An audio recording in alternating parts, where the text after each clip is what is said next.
Will America Survive Washington? By Paul Craig Roberts from November 13th, 2017, from the Paul Craig Roberts website. In recent columns posted on my website, I brought attention to two dramatic and dangerous developments between the two major nuclear powers.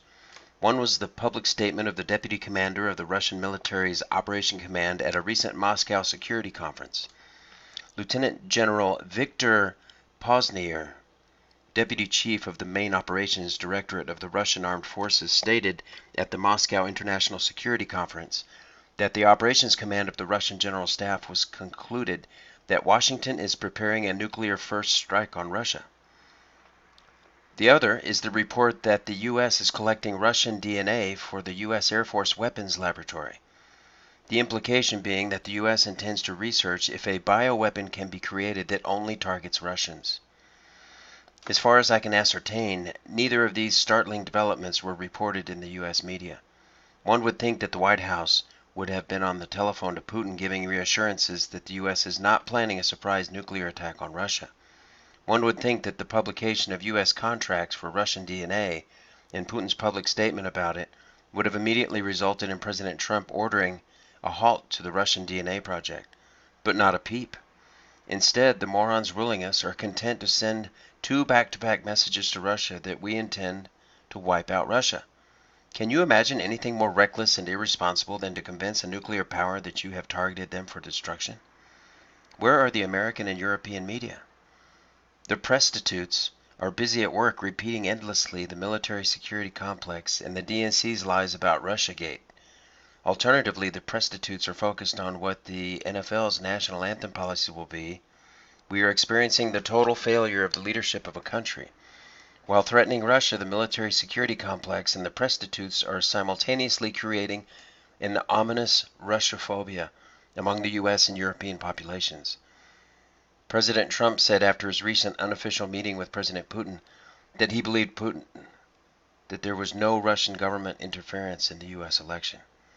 This set off a cacophony of denunciations by prostitutes, dumbshit politicians, and corrupt military security officials.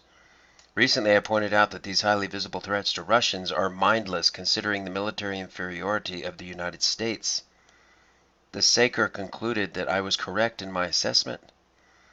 The Saker has now provided considerable detail documenting Russian military superiority.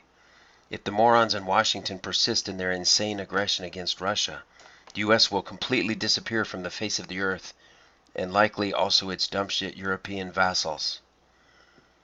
Here is the Saker's presentation.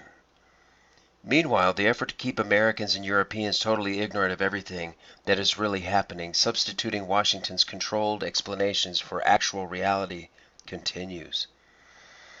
For telling the truth, the news service RT has been forced to register as a foreign agent under the Foreign Agents Registration Act, FARA. In other words, the First Amendment, along with the rest of the U.S. Constitution, has been repealed by Washington's assertion of raw power, not limited by law or even morality. According to the report above on global research, this month an organization calling itself the European Values Think Tank, based in the Czech Republic and funded by the U.S. Embassy and foundations associated with billionaire George Soros, published just such a list, including the names of 2,300 RT guests, grouped into U.S. and UK politicians, journalists, academics, and celebrities. These individuals are, according to the think tank, useful idiots for a hostile foreign power. I'm not being facetious when I tell you, don't expect to live much longer. We are ruled by mindless, insane psychopaths who believe that the U.S. is invulnerable. These dumb shits are likely to get us all blown off the face of the earth. If you are not concerned that the U.S. government is picking a fight with Russia, and China, North Korea, and Iran as well, something is wrong with you. This has been an article by Paul Craig Roberts' website from November 13th, 2017. As always, I'm Alex. Thank you for coming to Plain Mundane Show. Please hit like, subscribe, and ring the bell for notifications. I'm out.